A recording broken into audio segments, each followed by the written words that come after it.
So what is left of old Dillian Whyte then? Back in the late 2010s, he gave us some blinding nights, knocking Lucas Brown's fucking head off, the Parker fight, the Rivas fight, not forgetting Dubois, of course. How good were them dust-ups? A lot more competitive than Derek's last fight against a fucking delivery driver. What's going on there? Blimey. Did he take a shit in his Five Guys or something? It must have been bad for Derek to stick the bloody nut in. Head butteroo. Anyway, yes, regardless of the great nights, it's always been a rocky road for old Dillian. We had the surprising Povetkin loss, the very poor performance against Lukey Fury, and the Jermaine Franklin win was pretty uninspiring also. Then, as we know, the shit really hit the fan, didn't it? I was double gutted. I was one of my favourite fighters in and out of the ring. It was sad to see it had come to this, and we couldn't help but question his history with a third failed drug test on his CV. However, lo and behold, out of nowhere, the old Texas Commission come to the rescue, didn't they? They said, y'all ain't gotta worry about Dillian no more, partner, he's all clear. And then bosh, yes, he's back in the game, ain't he? Just like that, blinded. Now, since he has a licence with the TDLR, they were in charge of conducting the investigation and were able to clear him of any wrongdoing. But of course, it has left us with some questions a little bit unanswered, like why did he have a Texas licence in the first place? When did he bin off the British Boxing Board of Control? And the reports say that Dillian fell victim to contamination of a natural supplement that he ingested,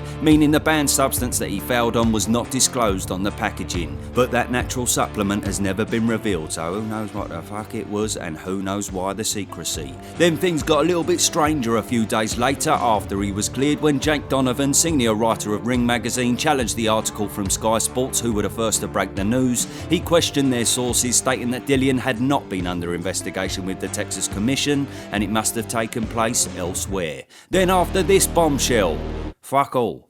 Yeah, it ended there. We all moved on with our lives. But yes, I mean, it is surprising to see nothing at all regarding Dillian on their website, other than a link confirming he does have a licence with them still. So yes, it's all very hush-hush. Make of that what you will. Anyway, here we are, moving on, so forgetting all that bollocks. What is the future of Dilly Willy? What fights are on the horizon? And is he the man he once was? Well, unfortunately, all we have to go on in the past 2 years are 3 measly rounds with Christian Hammer over in Ireland, who turned up looking like Keith from the fucking Office and thought, nah, fuck it, I'm not feeling it today, then went and jacked it in. Terrific. Dillian was obviously bashing him up, but it's hard to get a gauge off this fight in regards to how good he looks because the fight ended so quickly. But also because we only got a minute and a half of highlights, there was no bloody broadcaster there. What's up with that? Someone had to nick the Ring fucking doorbell off the front door just so they could fucking film it. Bit gutting to see a man go from the O2 to pay-per-view star to Wembley Stadium to this only in a couple of years, but there we are. Anyway, regardless, no matter what way you swing it, he is back to winning ways, and as ever, he wants all the smoke with whoever he can get his hands on. But that is the question, who is next for this man? Well, let's nip it in the bud. The winners of AJ Dubois and Usyk Fury seem to be a long way off nowadays, so we gotta look elsewhere. He recently had a call out from Joseph Parker, which was a bit of a surprise. I don't mind it myself.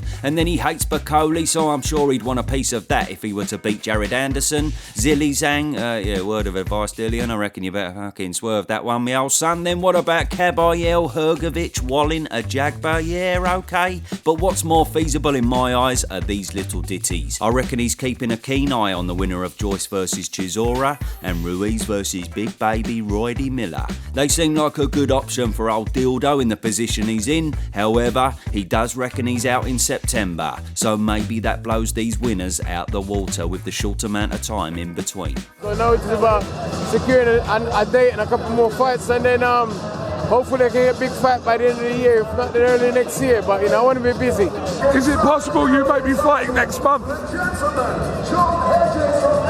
About September, I think, September. So yes, has he already got something planned? And if we're talking September, could he even be added to the monster AJ Dubois card? Who knows, maybe not, because it's already quite stacked, but never say never. Either way, how does he fare against the names we mentioned who could be available in September?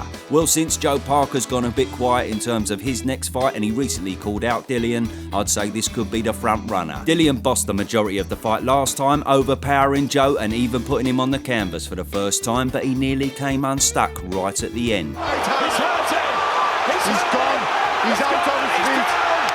27 seconds left! This fight left a bit of a sour taste in my mouth because I was thinking, what the bloody hell are you doing, Parker? He went wandering for most of it, almost like he didn't want to be there, and this man can be so good when he is switched on. He looks disinterested. I'll be totally honest.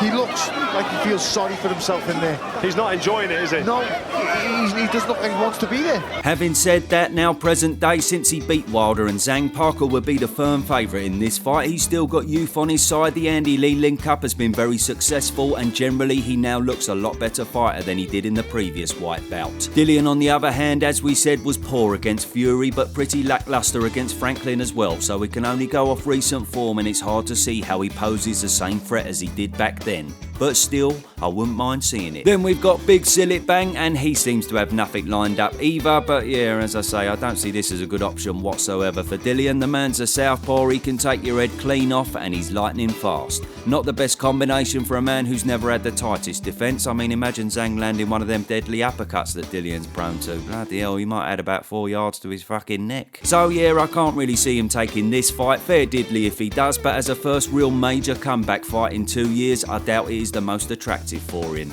Then you've got outsiders like Kabayel, Hrgovic, Wallin, Jagba to name a few, and yeah, I don't mind them. Kabayel was a really tough fight that I don't see him winning, but the rest could all be 50-50 for Dillian. In fact, as we've seen, Filip Hrgovic and Otto Wallin are really beatable, and with their Saudi ventures lately, they're decent names as well. But hold the phone, there's one name that we haven't mentioned, and for me, it's the sexiest of the lot. Enter Deontay Wilder. Okay, now hear me out, fuck knows what he's doing lately, but we ain't heard nothing about retirement, in fact quite the opposite. Somehow he's made moves in the WBC rankings. Well done, Maurizio Salami, another fucking phenomenal bit of work from yourself there. He's lost 2 fights back to back and gets promoted, brilliant, why am I not surprised? But on top of that, he's also been linked to Lawrence Okolie at Bridgerweight, so make of that what you will. However, if he definitely ain't retiring, come on, fuck all that Bridgerweight bollocks, it's perfect timing. Him and Dillian both lost to Fury in recent years, both have been declining, and both seemingly don't have much time left in the sport. So I say, why not? You can't deny someone's getting knocked spark out, and had it been 3 years ago, I'd have obviously said it would be Dillian, but I gotta be honest, nowadays I'm not so sure. It could be 50-50, that one. Either way, it seriously tickles my nipples. Probably won't happen, but fuck it, I can dream. So ultimately, it all depends on this September date. It seems obvious to me to fight the winner of Joyce Chisora, Anderson Bacoli, or maybe Ruiz Miller, but I doubt the winners will be available in under 2 months' time. So it all depends on if that date is concrete. In a nutshell, Dillian probably ain't got a lot left, but the man's a brawler no matter what, and he certainly won't roll over no matter who's in front of him. Yeah, I'm trying to get back in the mix, so obviously, you know what I mean, I gotta climb the ladder all over again. I've done it before and I'll do it again. And then whatever, wherever one it can get it. I'm still the same, nothing's changed. And I want problem, I don't want peace. Let me know who you think it'll be below, and I'll see you soon.